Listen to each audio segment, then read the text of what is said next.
اسی طرح سے رب ذوالجلال نے جناب نبی کریم صلی اللہ تعالی علیہ وسلم کو جو امت عطا فرمائی، اس امت کو بھی ساری امتوں کا سردار بنا کر کے بھیجا۔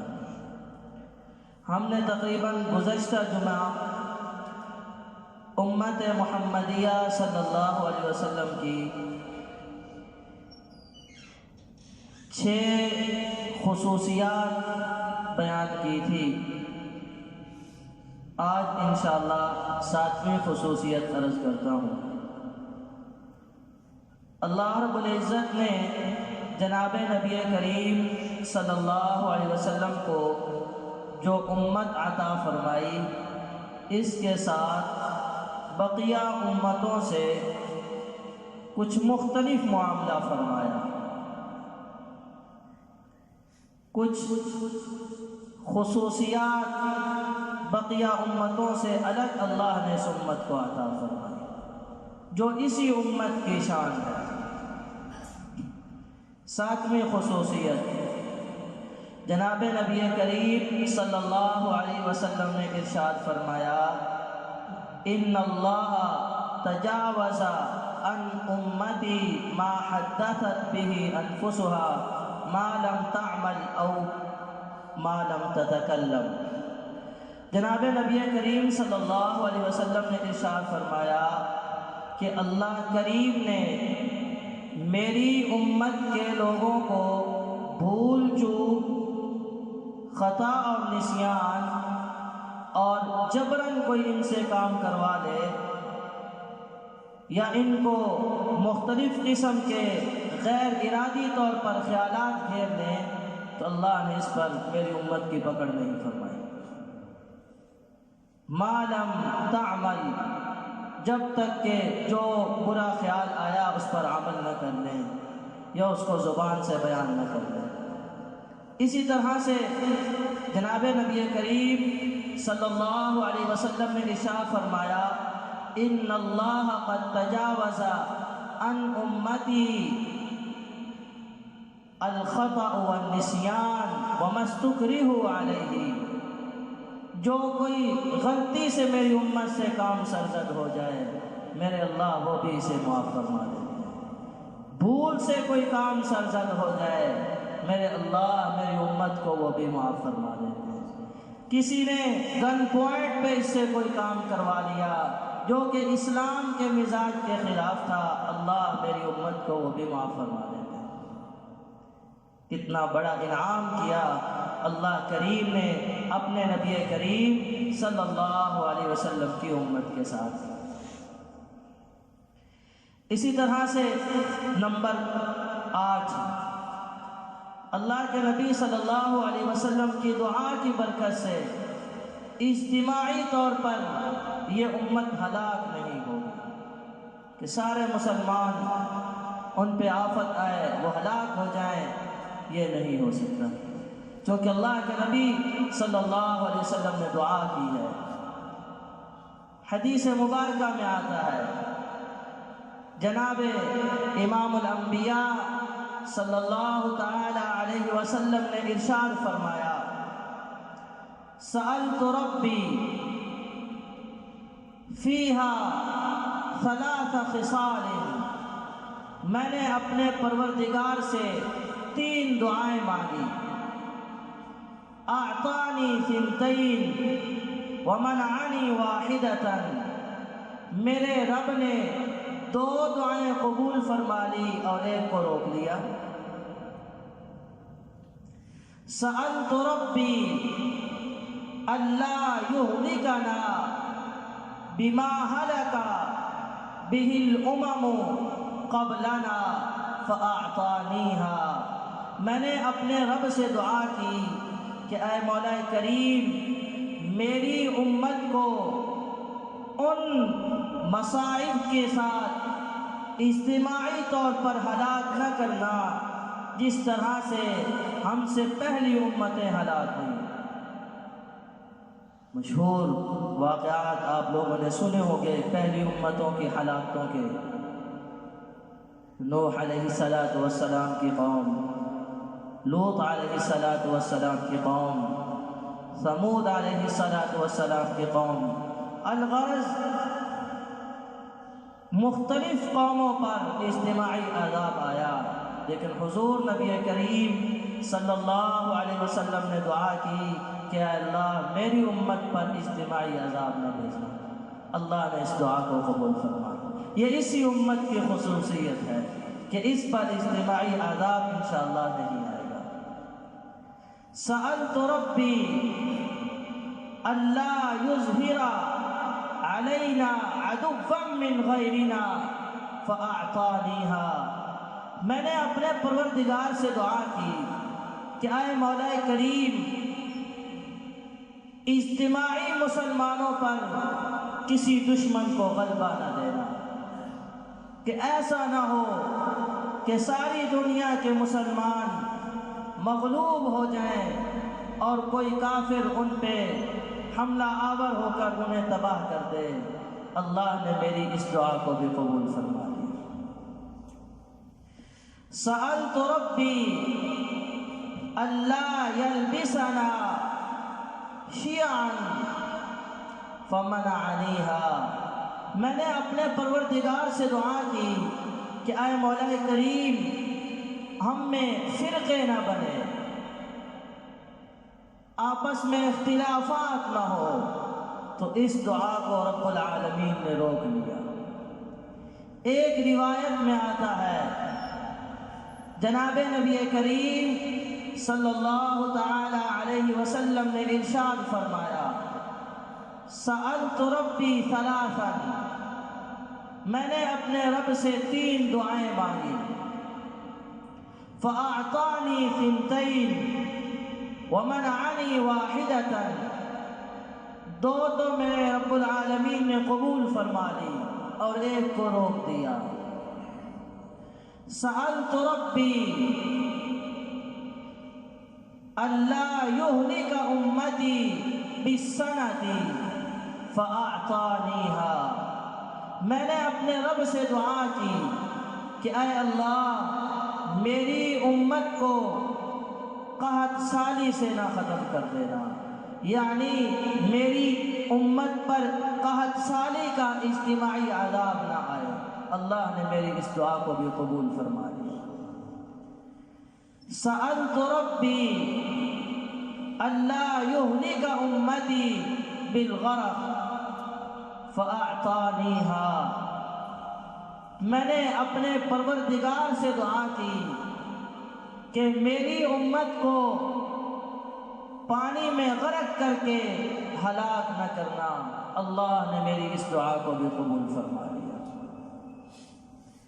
سألت ربی اللہ یجعل بأسهم بینہم فمنعنیہا، میں نے دعا کی کہ اے میرے پروردگار میری امت میں آپس میں اختلاف نہ ہو، تو اس کو روک لیا گیا۔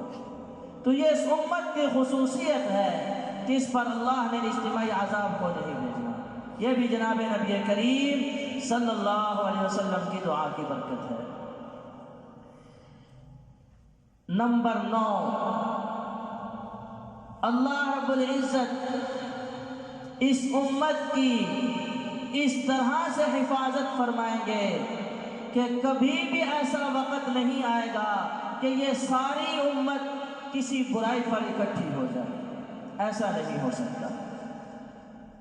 جیسا کہ جناب نبی کریم صلی اللہ علیہ وسلم کا مبارک فرمان ہے ان اللہ قد اجار امتی ان اجتمع علی ضلالت، کہ میرے رب نے میری امت کو اس بات سے محفوظ فرما لیا ہے کہ ساری امت گناہ پہ، کوئی ایک گناہ ایسا امت میں رائج ہو جائے کہ جس پر ساری امت متفق ہو کر برائی کے کام کو کرنے لگ جائے، ایسا نہیں ہوگا۔ لا تزال امتی، اور ایک لا تزال من امتی کے بھی الفاظ آتے ہیں، طائفۃ ظاہرین علی الحق لا یضرهم من خالفهم حتی یأتی امر اللہ وہم کذالک، بلکہ ایک جماعت ہر وقت صحیح طور پر دین اسلام پہ عمل کرنے والی ہوگی، اور وہ ایک لمحہ کے لیے بھی کسی نافرمانی کی طرف نہیں جھکے گی۔ انہیں لوگوں کے اختلافات، لوگوں کی مخالفت کرنا، لوگوں کا ان کو برا بھلا کہنا، اس سے ان کی صحت پہ کوئی اثر نہیں پڑے گا، بلکہ وہ قیامت تک دین پر ہی 100% چلتے رہیں گے۔ تو یہ بھی اسی امت کی خصوصیت ہے کہ ہر آن ہر گھڑی اس امت میں ایک طبقہ ایسا موجود رہے گا جو اللہ کے 100% حکموں کے مطابق اور جناب نبی کریم صلی اللہ تعالی علیہ وسلم کے سنت طریقوں کے مطابق زندگی گزارتے رہیں گے۔ نمبر 9 خصوصیت، اللہ کریم نے اس امت کو امت مرحومہ بنایا ہے، یعنی اس امت پر رب العالمین نے خاص طور پر رحم فرمایا ہے۔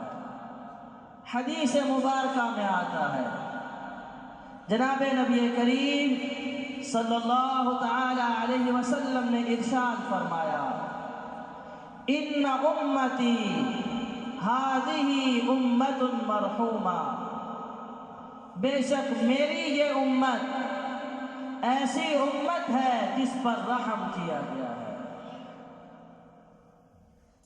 اور آگے ارشاد فرمایا، لیس علیہا عذاب فی الآخرہ، آخرت میں ان پر عذاب نہیں ہوگا، یعنی یہ گناہ کریں گے، عذاب کے مستحق ہو جائیں گے، پھر ان سے کوئی ایک ایسا عمل سرزد ہو جائے گا جس سے اللہ ان کی بخشش فرما دیں گے، ایسا کوئی عمل نیکی کا کر لیں گے جس پر اللہ ان کے گناہ معاف فرما دیں گے۔ عذابها فی الدنیا، اس امت کا عذاب دنیا ہی میں ہے۔ وہ کیا عذاب ہے؟ الفتن والزلازل والقتل، اس امت میں فتنے بہت زیادہ ہوں گے،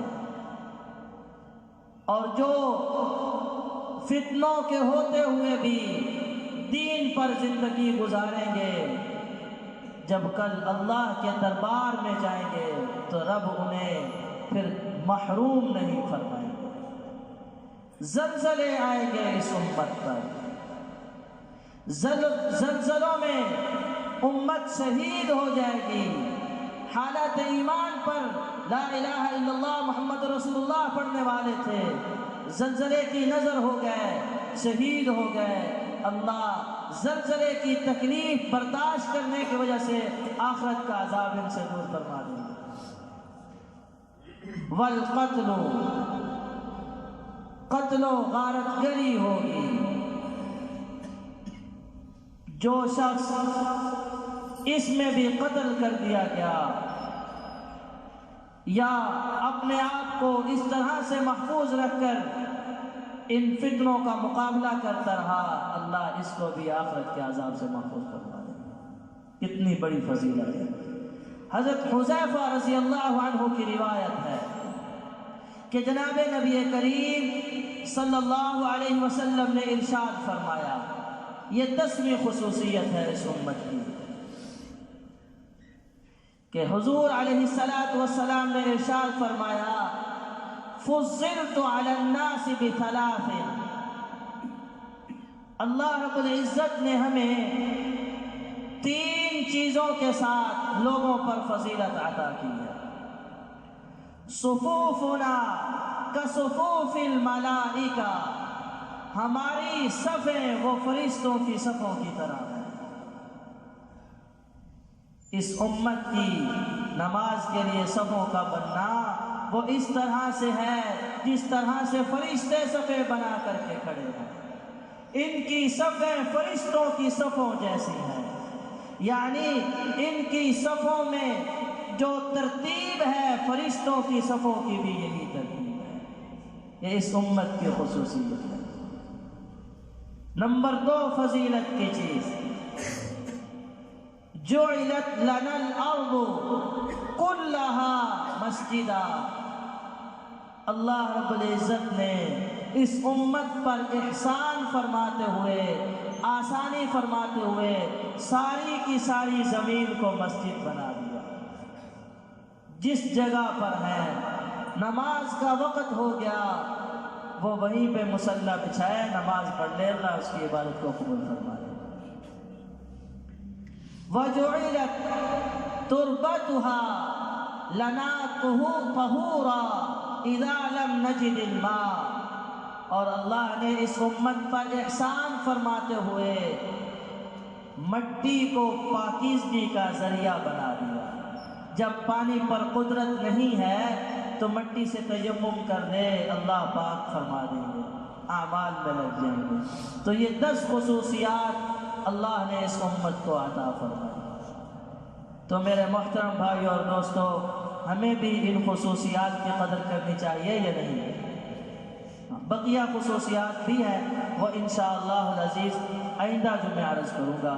تو ان کی قدر یہ ہے کہ ہم 100% حضور علیہ السلام کے سنت طریقوں کے مطابق اپنی زندگی گزاریں، اپنے آپ کو سنت پہ ڈھالیں، پھر تو ہم قدر کرنے والے ہیں۔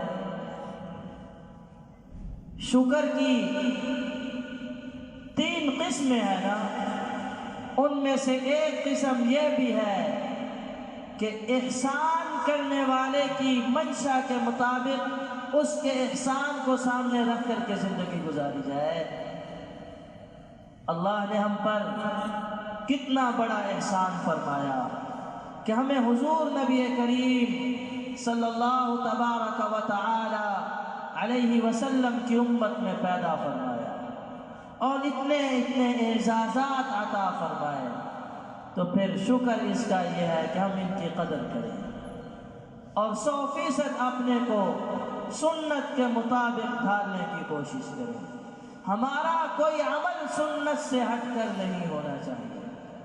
حضور نبی کریم صلی اللہ تعالی علیہ وسلم کا پاک ارشاد ہے، من اطاعنی فقد اطاع اللہ، جس نے میری فرما برداری کی، جس نے میرے بتلائے ہوئے طریقوں کے مطابق زندگی گزاری، جس نے میری اطاعت کی، اس نے اللہ کی اطاعت کی۔ وَمَنْ عَصَانِي فَقَدْ عَصَى اللَّهَ، جس نے میری نافرمانی کی، اس نے اللہ کی نافرمانی کی۔ تو پھر نیت کرتے ہیں نا جی انشاءاللہ العزیز کہ ہر عمل سنت کے مطابق کرنا ہے۔ سنت اور بدعت میں تھوڑا فرق ہے۔ سنت کہتے ہیں اللہ کے نبی صلی اللہ علیہ وسلم کے قلب اطہر کو خوشی پہنچانے کی نیت سے اللہ کے نبی صلی اللہ علیہ وسلم کے بتلائے ہوئے طریقے کے مطابق عمل کرنے کو۔ اور بدعت کہتے ہیں اللہ کے نبی صلی اللہ علیہ وسلم کے آ کر بھیجا۔ اسی طرح سے رب ذوالجلال نے جناب نبی کریم